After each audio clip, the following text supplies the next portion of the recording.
सच्चाई ये है कि चिराग पासवान अपने आप को दलित के साथ आइडेंटिफाई नहीं करते हैं। वो अपने आप को एक हिंदू लीडर के तौर पर आइडेंटिफाई करते हैं। हमारा काम है कि दलित समाज का, आदिवासी समाज का एजेंडा सेट करना, कि दलित इस देश का, आदिवासी इस देश का सबसे ज़्यादा पिछड़ा प्रताड़ित समाज है। आप जिस समाज की बात कर रहे हैं उस समाज का जिक्र जब चुनाव आता है ना, तभी पार्टियों के लिए एक महत्व हो जाता है कि चुनाव में भी पॉलिटिकल पार्टियों को दलितों की याद नहीं आती है। उनको याद कराना पड़ता है। अगर मान लीजिए पॉलिटिकल पार्टी दलितों के बारे में सोच रही होती थी तो हमको ये रिपोर्ट निकालने की क्या जरूरत थी। ज्यादातर पॉलिटिकल पार्टियां दलितों को टेकन फॉर ग्रांटेड लेती हैं। वो मानती कि अच्छा जो वो तो हो ही जाएगा, कोई बात। हर साल जो है हजारों हत्याएं दलितों की होती हैं केवल इस वजह से क्योंकि वो जाति दलित समाज में पैदा हुए। तो ये हम पूछना चाहते हैं कि क्या दलित होने के नाते हमको सम्मान के साथ सिर उठाकर बराबरी के लेवल पर जीने का अधिकार नहीं है। सदियों से कहते आए हैं कि सबका साथ सबका विकास। उनके सब में कौन शामिल है? क्या उनके सब में दलित शामिल है? दूसरी तरफ से जवाब आएगा कि भाई सब हिंदू हैं, तो सब हिंदू हैं तो सभी का साथ है। नहीं, हम तो हिंदू है ही नहीं ना। हिंदू वर्ण व्यवस्था में 4 वर्ण हैं। एक ब्राह्मण है, एक क्षत्रिय है, एक वैश्य है, एक शूद्र है और एक तबका ऐसा है जो इन वर्णों से बाहर है। तो हमारी इच्छा के विपरीत हमको हिंदू बनाया हुआ है। हमारा तो ना इस्लाम है, ना क्रिश्चियनिटी है, ना हिंदू है।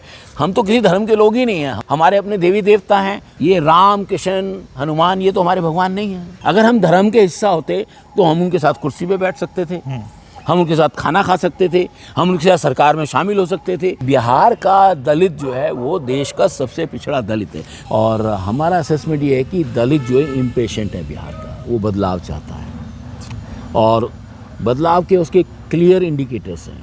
वो केवल बदलाव फॉर द सेक को बदलाव नहीं चाहता, ठीक है, वो चाहता है। नमस्कार, मेरा नाम हैदर अब्बास नकवी है और आप लोग मुझको इस वक्त द स्वतंत्र पर देख रहे हैं।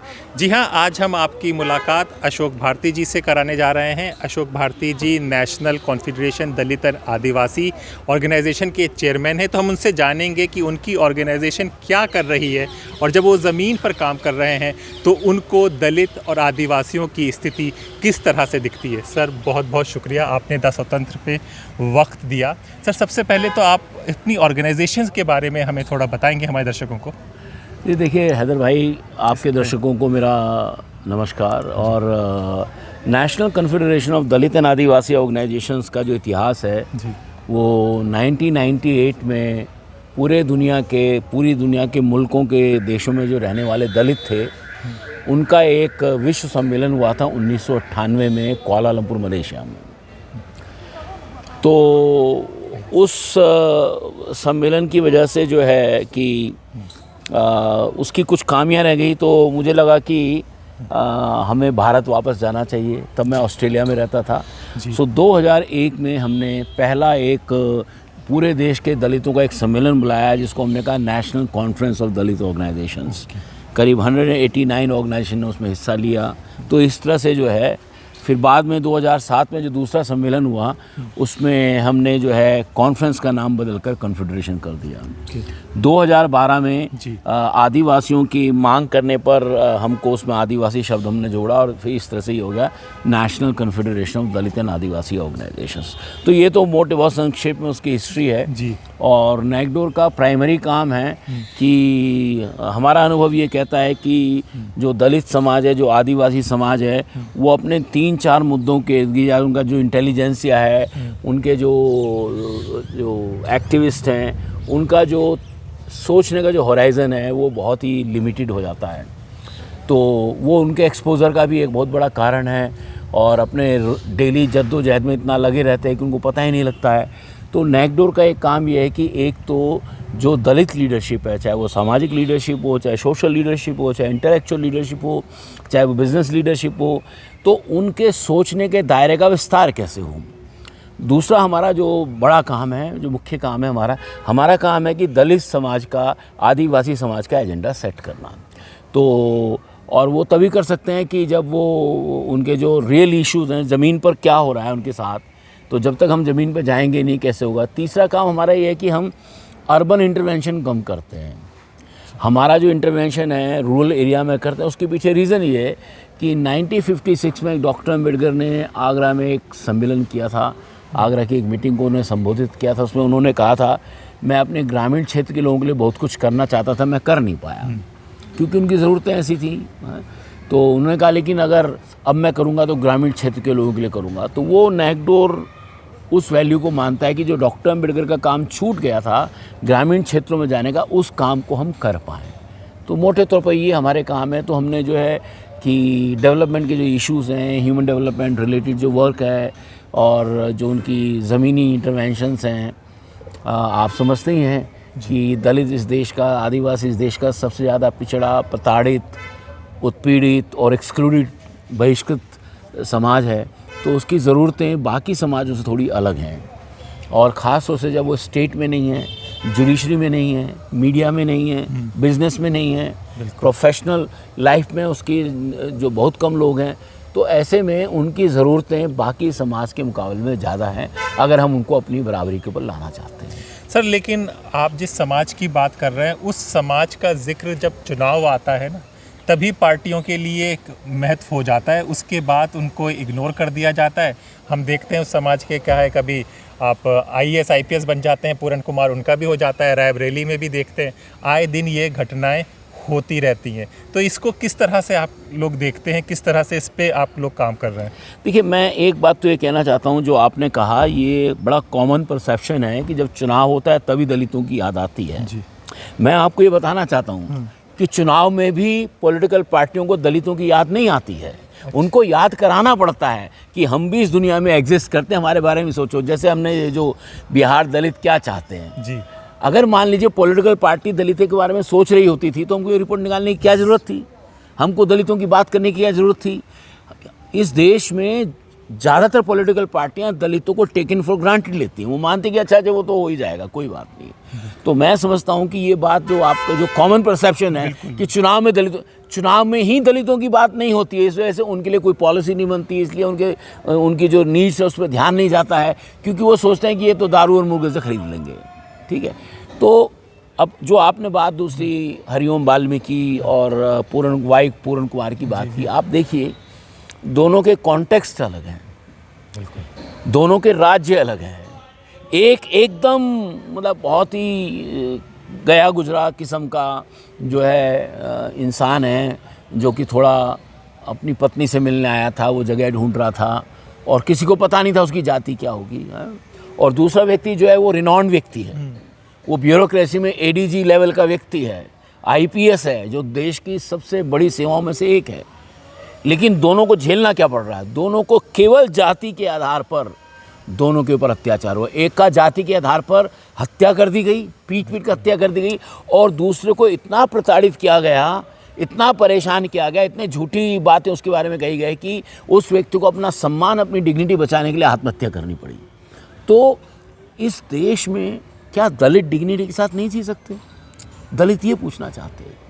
मुझे लगता है कि ये आज सबसे बड़ा सवाल है कि क्या दलित आज़ादी के 75 साल बाद भी संविधान जिसको इस बात की गारंटी देता है कि वो दूसरों के साथ बराबरी के साथ जी सके, जो वाई पूरन कुमार की आत्महत्या और हरिओम वाल्मीकि की हत्या और ऐसे हजारों हर साल जो है हजारों हत्याएं दलितों की होती हैं केवल इस वजह से क्योंकि वो जाति दलित समाज में पैदा हुए। तो ये हम पूछना चाहते हैं कि क्या दलित होने के नाते हमको सम्मान के साथ सिर उठाकर बराबरी के लेवल पर जीने का अधिकार नहीं है? तो पर सर, हमारे माननीय प्रधानमंत्री तो कहते हैं सबका साथ सबका विकास, तो उसमें आप कैसे कह रहे हैं कि वो दलितों को नहीं कंसीडर कर रहे हैं? दलितों को तो लिया जाता है। ये तो बात सदियों से कहते आए हैं कि सबका साथ सबका विकास, लेकिन उन सब में हम तो एक्सक्लूडेड है ना। उनके सब में कौन शामिल है? क्या उनके सब में दलित शामिल है?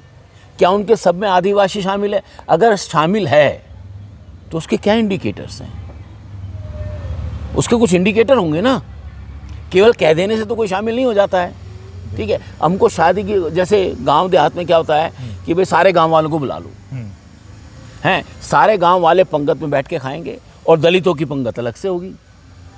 तो ये तो सबका साथ सबका विकास, ऐसा ही विकास होता है क्या कि हमारे लिए जो है दोयम दर्जे की चीज़ें होंगी?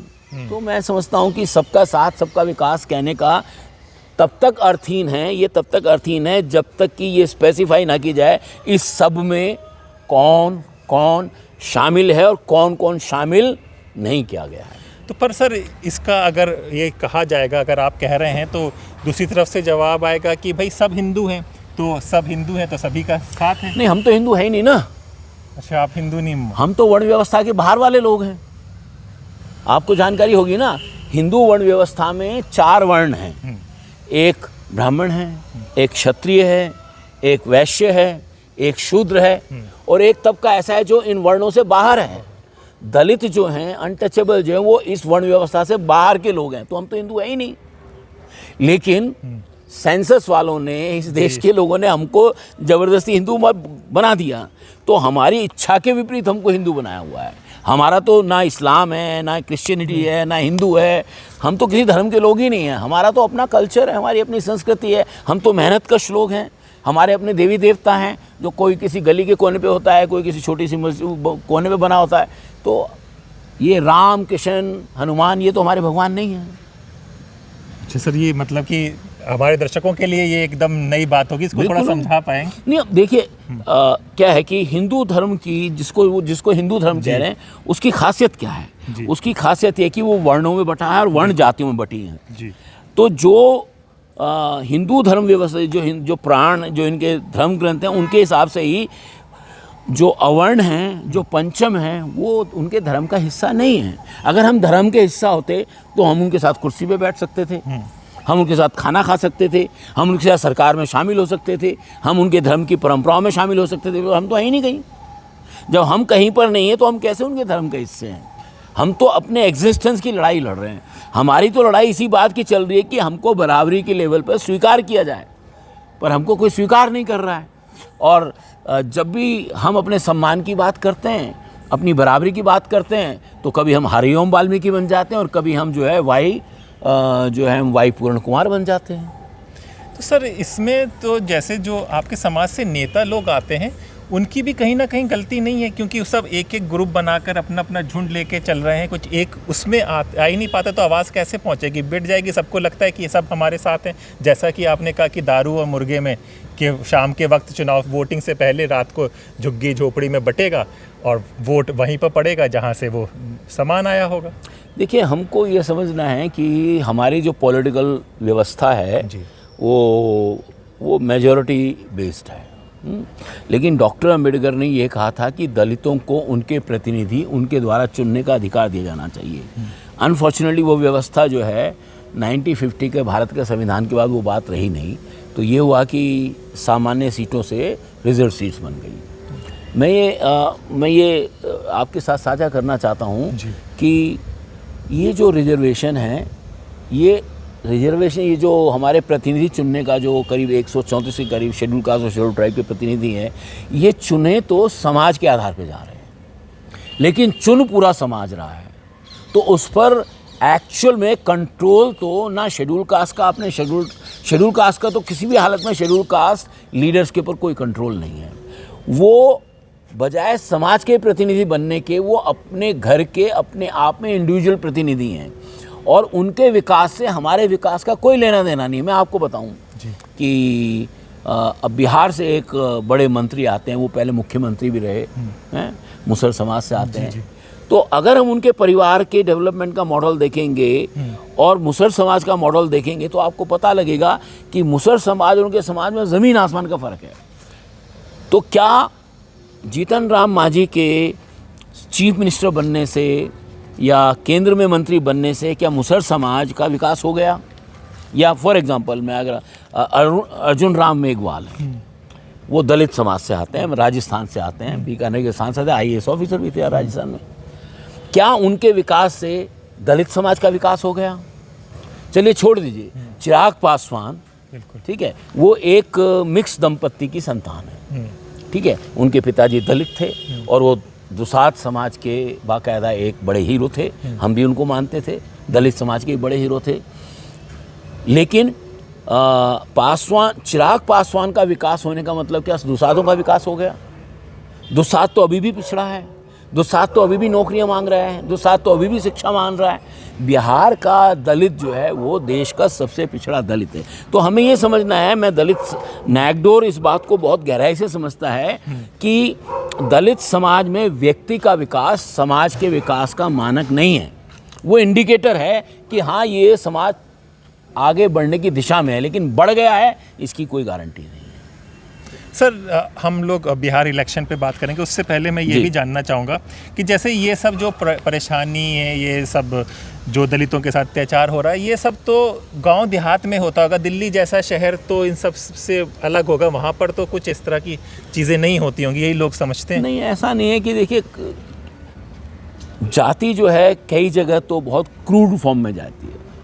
ग्रामीण क्षेत्रों में चूंकि कोई टैप दिखाई नहीं देते, ग्रामीण क्षेत्रों में तो बहुत स्पष्ट दिखाई देता है, लेकिन शहरों में लोग थोड़े पॉलिश होते हैं, थोड़े कॉस्मोपॉलिटन होते हैं, तो वो क्या है कि जातिगत भेदभाव थोड़ा अलग तरीके से करते हैं। जैसे मान लीजिए, अगर जैसे मैं आपको बताता हूँ, मैं ऑस्ट्रेलिया से सन 2000 में आया, तो मुझे अपने लिए किराए का मकान चाहिए था, है तो, और मैं यहाँ नहीं, काफ़ी समय तक नहीं था, 4 साल नहीं था। जब आके मैंने पूछा कि मुझे मकान चाहिए, तो मेरे से पूछा जाता था भाई आपकी क्या जाति है, और अगर मैं सच्ची जाति बताऊं तो मेरे को मकान नहीं मिलता था। फिर वो कई बार पूछते अच्छा आप मीट खाते हैं, तो 1000 तरीके सटल तरीके से पूछते हैं।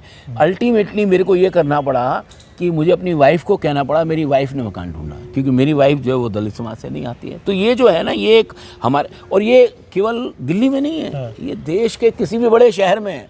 इसीलिए आपको देखेंगे कि दिल्ली में भी दलितों के मोहल्ले अलग हैं, वैसे ही जैसे मुस्लिम्स के मोहल्ले अलग हैं। तो ये जो है एक तरह से हमारे देश में सामाजिक जिस समरसता की बात संघ करता है, ये एक ढोंग है, और इस देश में सवर्ण जातियां कभी समरसता चाहती नहीं है, वही समरसता की सबसे बड़ी दुश्मन है। तो सर अब बिहार का दलित क्या चाहता है, इस पर आपने काम किया है, तो क्या निकल कर आया? फिर हम पहले से चिराग पासवान की ही से शुरू करते हैं। उन्होंने अपनी छवि जो बिहार में हम लोगों ने जर्नलिस्टों से बात की है, हिंदू दलित नेता की बनाई है सर। अब मुझे पता नहीं वो दलित नेता हैं या नहीं, क्योंकि हिंदू की तो हैं वो, इसमें कोई शक नहीं है, ठीक है। शायद हो सकता है कि वो अपने आप को हनुमान कहते हैं, और इसीलिए शायद जो है बाबा योगी आदित्यनाथ ने हनुमान जी को दलित बताया था। अब पता नहीं चिराग जी को देख के उन्होंने हनुमान जी को दलित बताया, या चिराग जी ने बाबा की बात सुन के अपने आप को हनुमान बनाया, ये तुम्हें पता नहीं। लेकिन सच्चाई ये है कि चिराग पासवान अपने आप को दलित के साथ आइडेंटिफाई नहीं करते हैं, वो अपने आप को एक हिंदू लीडर के तौर पर आइडेंटिफाई करते हैं। हमारे यहाँ दलित का मतलब है जो अंबेडकर को मानता है, जो दलित महापुरुषों की बात को मानता है। क्या चिराग पासवान अपने पिताजी की शिक्षाओं को मानते हैं जो अंबेडकरवादी थे? अगर वो अपने पिता की शिक्षा पे नहीं चल सकते तो अंबेडकर की शिक्षा पे कैसे चलेंगे? अगर वो अपने पिता की शिक्षा नहीं मानते तो वो हिंदू हो सकते हैं, वो दलित नहीं हो सकते। और बाकी क्या चीज़ निकली सर जो आपने चल रहा है बिहार का दलित? देखिए, बिहार में जो दलित है, मैं समझता हूँ कि बिहार के दलित के जो ह्यूमन डेवलपमेंट इंडिकेटर सारे के सारे बहुत ख़राब हैं। मैं उदाहरण के लिए आपको बताऊँ कि 2011 का जो लेटेस्ट सेंसस है, अगर सेंसस हो गई होती तो हम और भी आंकड़े बता देते, लेकिन हमारे पास वही पुराने आंकड़े हैं। उन पुराने आंकड़ों के हिसाब से जो 62% जो दलित हैं, उसमें दुसाध भी शामिल हैं, चमार भी शामिल हैं, मुसर भी शामिल हैं, नट भी शामिल हैं, रजवार शामिल हैं, धोबी शामिल हैं, पासी शामिल हैं। करीब 22 जातियाँ जो बिहार में हैं, जो शेड्यूल कास्ट की लिस्ट में आती हैं। उनमें जो पढ़े लिखे लोग जो हैं वो केवल 38% ही पढ़े लिखे लोग हैं। यानी 100 में से केवल 38 लोग साक्षर हैं और 62 लोग जो है निरक्षर हैं। ये तो केवल मैं साक्षरता की बात कर रहा हूँ, मैं पढ़े लिखों की बात नहीं कर रहा हूँ। हमने हायर एजुकेशन में दलितों का प्रपोर्शन देखा तो हमने पाया कि केवल शेड्यूल कास्ट में 5.63% लोग जो है वो ग्रेजुएट पढ़ने वाले लोगों में, दलितों में केवल 5.63 लोग जो सारे बिहार के कॉलेजों में पढ़ने लगे उन्होंने केवल 5.63% जो है शेड्यूल कास्ट का है। यानी कि 94% जो है वो गैर दलित हैं। कुछ उसमें ज़रूर ओबीसी होंगे, लेकिन ओवरवेलमिंग मेजॉरिटी वहाँ पर जो है सवर्णों की है कॉलेजों में। तो ये बताता है हायर एजुकेशन में दलितों की स्थिति कितनी ख़राब है। हमने स्वास्थ्य के आंकड़े देखे, आपको जानकर आश्चर्य होगा कि देश में चाइल्ड मोर्टेलिटी रेट जो है 97 है नेशनल। बिहार में जो है ये 100, बाकी लोगों की जो है करीब 118 है, और शेड्यूल कास्ट के मसले में ये 130 है। यानी कि हमारे जो बच्चों के मरने की दर है 130, हमारे बच्चों की 130 है। तो ये जो दर है देखिए कितना फ़र्क है इसमें। हमने जो हमारे बच्चों के वेट दूसरे बच्चों के मुकाबले में कम होते हैं, हमारे बच्चे ज़्यादा पतले होते हैं, हमारे बच्चे ज़्यादा ठिगने होते हैं। आप भी सोचते होंगे कि अमूमन अगर आप बाहर अगर किसी व्यक्ति के शरीर को देख के अंदाज़ा लगा सकते हैं, कम से कम 50% आपका अंदाज़ा ठीक होगा कि ये दलित है या नहीं है, क्योंकि उसका बॉडी बिल्टी ऐसा होता है। वो ठिगना होगा, वो थोड़ा पतला होगा, वो कमज़ोर होगा। और 60% से ज़्यादा जो दलित महिलाएं हैं वो एनीमिया के शिकार हैं। और एनीमिया की जो महिला शिकार है, अगर वो पेट में उसके गर्भ है, गर्भवती है, तो उसके बच्चे का पूरा विकास नहीं होता। तो यानी कि हमको भूखा रख के, कुपोषित रख के ये देश हमारी जनरेशन को ख़त्म करना चाहता है क्या? क्योंकि अगर हमारी क्वालिटी ऑफ ह्यूमन प्रोड्यूस इस ठीक नहीं है तो इसका मतलब है कि हम तो कमज़ोर ही बने रहेंगे। तो इसलिए हम जो मानते हैं कि जो मिड डे मील है जैसी स्कीम है, इसकी बहुत आलोचना होती है, हमारे समाज में भी बहुत दलितों में भी इसकी बहुत आलोचना होती है। क्योंकि उनको लग रहा है कि पढ़ाई सबसे इम्पोर्टेंट है। पर पढ़ाई तो आदमी तब करेगा जब पढ़ाई में मन लगेगा, जब उसका दिमाग विकसित होगा तभी तो पढ़ेगा। और उसके लिए ज़रूरी है कि उसको और उसकी जनरेशन को पर्याप्त खाना मिले, पर्याप्त पोषण मिले। तो ये सारे आंकड़े हैं। उदाहरण मैं आपको बताऊं, हमने नीतीश सरकार के बजट का एनालिसिस किया। 2015-16 में 14-15 जो है साल मेरे को अभी वो नहीं, लेकिन हमारी रिपोर्ट में वो साल हमने दे रखे हैं कि सोशल वेलफेयर का बजट प्राइमरीली ये माना जाता है वो शेड्यूल कास्ट, शेड्यूल ट्राइब, अति बैकवर्ड कास्ट और माइनॉरिटी पे खर्चा किया जाएगा। 14-15 में वो बजट जो है वो खर्च होता था करीब 98% और सोशल वेलफेयर डिपार्टमेंट का बजट जो है इन पे खर्च होता था। और 25-26 में वो घटकर 53% रह गया। पैसा ज़्यादा अलॉट हो, लेकिन खर्चा कम हो गया। तो इसका मतलब है कि जो 47% पैसा किसके पास जा रहा है, यानी कि गैर दलित, गैर आदिवासी, गैर पिछड़ी जाति, गैर अति पिछड़ी जाति, गैर माइनॉरिटी के पास जा रहा है। तो उसके पास जा रहा है। तो ये सारे के सारे इंडिकेटर ये इंडिकेट करते हैं, ये सारे इंडिकेट ये करते हैं कि जो दलित समाज जो है वो विकास पर किसी का ध्यान नहीं है। ना उनके पास साधन है, ना उनके स्वास्थ्य का ख्याल किया जा रहा है, ना उनकी शिक्षा का ख्याल किया जा रहा है, ना उनके वेलबींग का किया जा रहा है। ज़मीनें उनके पास है नहीं।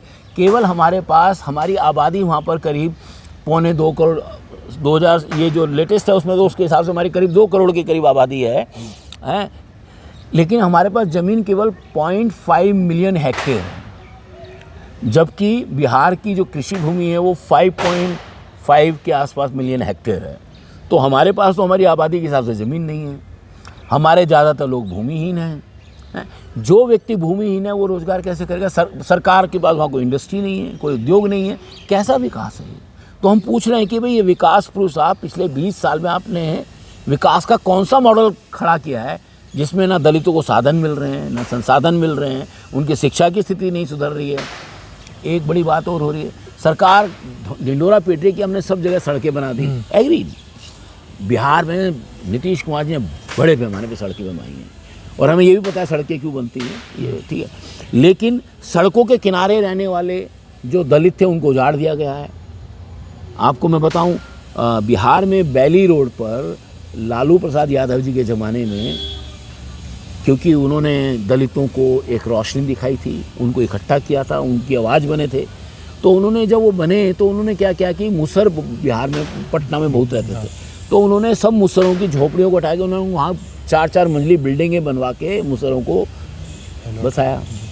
अब जब ये रोड का विस्तार हो रहा है, सड़कों का विस्तार हो रहा है, सड़कों को बढ़ाया जा रहा है, रिकन्स्ट्रक्ट हो रहा है, तो सब उसके जो विक्टिम हैं उन बिल्डिंगों को तोड़ा जा रहा है जिन बिल्डिंगों में मुसर रहते थे। तो सड़कों पे चलेंगे दूसरे लोग और मकान टूटेंगे हमारे। तो सर उनको तो फिर कहीं दिया जा रहा होगा? नहीं, कहीं रिहेबिलिट 40,000 लोग पटना में अकेले ऐसे लोग हैं जिनको विस्थापित किया गया, जिनका कोई पुनर्वास नहीं है। तो इसलिए तो हम पूछ रहे हैं कि भाई आप किसका विकास कर रहे हो? आप तो गांधी जी को मानते हो। नीतीश कुमार जी तो घोषित तौर पे कहते हैं ना मैं गांधीवादी हूँ। तो गांधी जी का तालिस्म तो ये कहता है कि अगर कोई भी नीति जिससे अंतिम व्यक्ति को फ़ायदा नहीं हो रहा है तो वो नीति आपकी ठीक नहीं है। तो नीतीश जी बताएं कि उनके राज में अंतिम व्यक्ति रिसीविंग एंड पर क्यों है? पर सर कहा तो यही जा रहा है कि विकासपुर से और पिछले कुछ टाइम में अब डबल इंजन की सरकार भी वो है, तो ज़बरदस्त उसमें विकास हो रहा है, पर यहाँ पे तो अलग ही आप कहानी। सर मैं तो आंकड़ों के आधार पे बता रहा हूँ, मैं तो कोई सुनी सुनाई बात नहीं बता रहा, मैं तो उन्हीं आंकड़ों को बता रहा हूँ जो सरकार के अपने आंकड़े, मेरे अपने तो आंकड़े हैं नहीं, हमने तो घर में बनाए नहीं है। ये तो केंद्र सरकार की रिपोर्टें हैं, जो ज़मीन से रिलेटेड जो डेटा हैं वो हर साल, हर 5 साल में सरकार एग्रीकल्चर सेंसस करते हैं, ये डाटा उसके हैं। हेल्थ के मामले में फैमिलीज़ के बारे में सरकार नेशनल फैमिली हेल्थ सर्वे करती है, उसके डेटा हैं।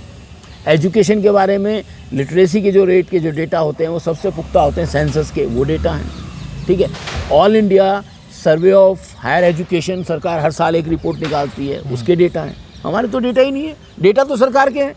अगर सरकार के पास ये डेटा है, हाँ, हमारा सवाल है कि जब सारे डेटा सरकार के पास हैं तो क्या सरकार की सारी ब्यूरोक्रेसी अंधी, गूंगी, बहरी हो गई है कि उसको दिखाई नहीं देता है?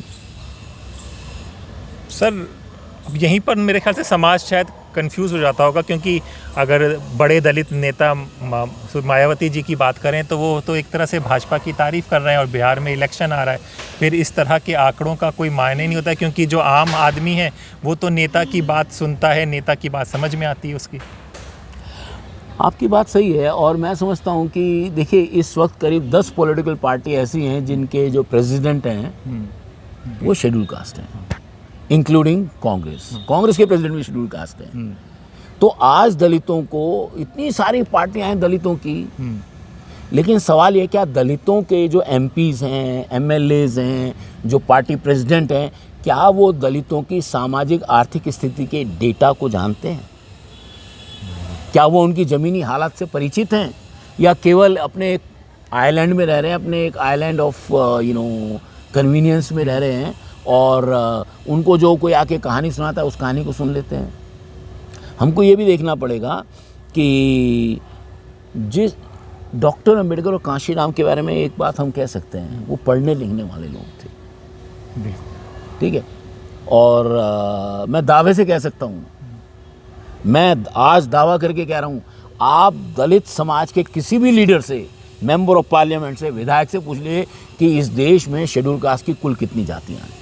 अगर वो बता दें, मैं उनकी गुलामी करने को तैयार हूँ। चैलेंज है मेरा। तो सर अब सवाल यही उठता है कि समाज क्या करे, क्योंकि वो एक नेता चुनता है, और नेता जो समाज से चुना जाता है वो फिर अपने ही जीवन में मस्त समझे कि वो हो जाता है, समाज फिर वहीं का वहीं रह जाता है। तो इसमें समाज क्या करे? इसमें एक आम आदमी, एक आम दलित का क्या मतलब कि उसका? बिल्कुल हम लोग तो इस बात पे सोचते हैं, मेरी समझ ऐसी है कि दलितों को ये समझना चाहिए कि कोई भी एक फोर्स का निर्माण से दलितों का विकास नहीं होगा। पॉलिटिकल पार्टीज़ हमारे डेवलपमेंट का एक इंटरवेंशन है, एक रणनीति है, वो हमारी सारी रणनीति नहीं हो सकती। हमारी रणनीति एजुकेशन भी होगी, हमारी रणनीति बिजनेस भी होगी, हमारी रणनीति प्रोफेशनल डेवलपमेंट भी होगा, हमारी रणनीति जो है कैपेसिटी बिल्डिंग भी होगी। तो दलितों को ये समझना है, केवल राजनीति में सारे अंडे डाल देने से वही होगा जो आज तक होता रहा है। तो हमको अपने समाज के इंटेलेक्चुअल्स को भी लीडर के तौर पे देखना है, हमारे समाज के सोशल एक्टिविस्ट को भी लीडर के तौर पे देखना है, तो उनकी भी बात सुननी है। अगर हम केवल अपनी सारी की सारी बात इन लीडर्स के ऊपर, पॉलिटिकल पार्टीज के ऊपर रखेंगे, तो वही होगा जो आज तक होता रहा है। तो सर अब बिहार पे हम बात को आगे ख़त्म ही करते हैं। आपको क्या लग रहा है, इस बार क्या लग रहा है, कुछ बदलाव होगा? ये क्या एक तरफ नारा भी दे दिया है 25 से 30, फिर नीतीश फिर नारे को बदला कि 25 से 30 नरेंद्र और नीतीश, तो क्या आपको क्या कुछ ग्राउंड रिपोर्ट और कुछ इसका अंदाज़ा? देखिए क्या है कि नारे तो पॉलिटिकल रेटोरिक हैं, हम भी बना सकते हैं नारे, तो हम भी बना सकते हैं, लेकिन नारे बनाना हमारा काम नहीं है, पॉलिटिकल पार्टी का काम नारे बनाना है।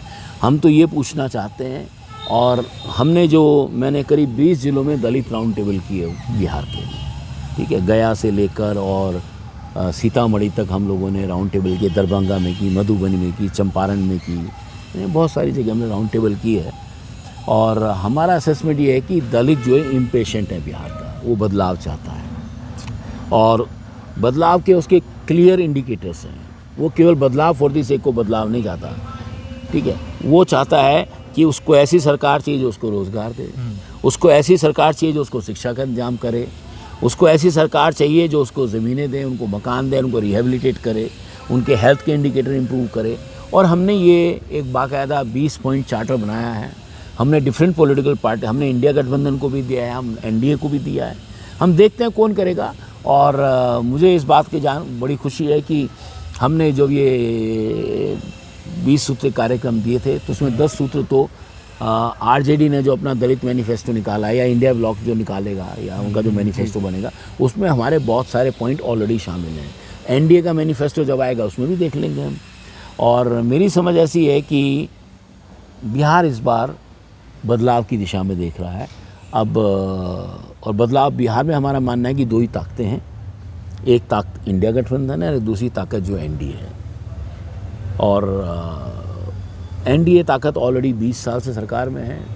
तो बदलाव का मतलब ये है कि क्या, मेरा ख्याल है कि दलितों का रुझान जो है वो एक दूसरी दिशा में है। सर एक मतलब कि इलेक्शन से रिलेटेड बात नहीं है लेकिन एक जनरल बात है, पर ये सवाल बड़ा इम्पोर्टेंट है जी। क्योंकि जब हम कई लोगों के साथ बैठते हैं ना तो एक चर्चा होती है, क्योंकि आप सही से समझा पाएंगे इसका जवाब, इसलिए मैं आपसे पूछ रहा हूँ क्योंकि आप काबिल आदमी हैं, कि भाई आरक्षण जो है ना वो आर्थिक स्थिति से होना चाहिए, जाति से नहीं होना चाहिए। ऐसा कई जगह कई विषयों में मंचों पर कहा जाता है, हम लोगों से भी ये चीज़ की बात होती है, तो इसका क्या जवाब है सर? देखिए, पहली बात तो ये है कि आरक्षण कोई खैरात नहीं है। ये कोई आर्थिक गरीबी दूर करने का साधन नहीं है। आरक्षण एक्चुअल में जहाँ जहाँ दलित आदिवासी नहीं हैं वहाँ वहाँ उनको रिप्रेजेंट देने की एक प्रोसेस है। जीतन राम मांझी जब मुख्यमंत्री थे उनके साथ जो भेदभाव हुआ उनकी जाति की वजह से हुआ या उनकी गरीबी की, उनकी आर्थिक स्थिति की वजह से हुआ? ये जो वाई पूर्ण कुमार की जो आत्महत्या करने के लिए मजबूर किया गया है वो तो गरीब नहीं है, पर उनको आत्महत्या करने के लिए मजबूर किया गया। तो जब अत्याचार, भेदभाव है, हमारे जो गैर बराबरी वो जाति के आधार पर है, तो आर्थिक आधार पर आरक्षण कैसे होगा? हमारी लड़ाई रिप्रेजेंटेशन की लड़ाई है। हम 2-4 नौकरियों में नहीं चाहते। हम आप हमें हमारी आबादी के हिसाब से रिप्रेजेंटेशन दे दीजिए।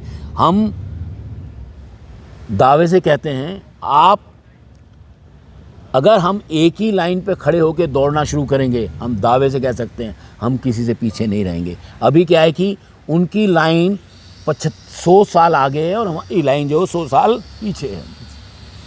हमें तो पहले 100 साल का दायरा कवर करना है, तब हम उनके बराबर आ पाएंगे। अभी तो 75 साल में वो माँ कर रहे हैं। 75 साल में उनको लगने लगा कि अरे दलितों को, अभी तो भाई साहब 3000 साल से आप आरक्षण खा रहे हो, जन्मजात आरक्षण खा रहे हो, और दलितों को 75 साल से मिल गया तो आपको माँ बाप याद आ रहा है, नानी याद आ रही है। सर ये चलते चलते एक सवाल, न्यूज़ चैनलों का बड़ा जिक्र होता है और उसमें भी कहा जाता है कि वहाँ पे भी रिप्रेजेंट कोई भी समाज का नहीं है, इसीलिए वो डिबेट एक ही तरफ का जाता है। नहीं, देखिए, इस देश में जितने भी इंस्टीट्यूशन हैं वो ऑफ द सवर्ण, बाय द सवर्ण, फॉर द सवर्ण है, यही है। और हम ये बताना चाहते हैं आने वाले समय में ये सारे संस्थान या तो लोकतांत्रिक होंगे, इनका लोकतांत्रिक होना बहुत ज़रूरी है। अब कोई भी संस्थान ऑफ द सवर्ण, बाय द सवर्ण, फॉर द सवर्ण नहीं रह सकता।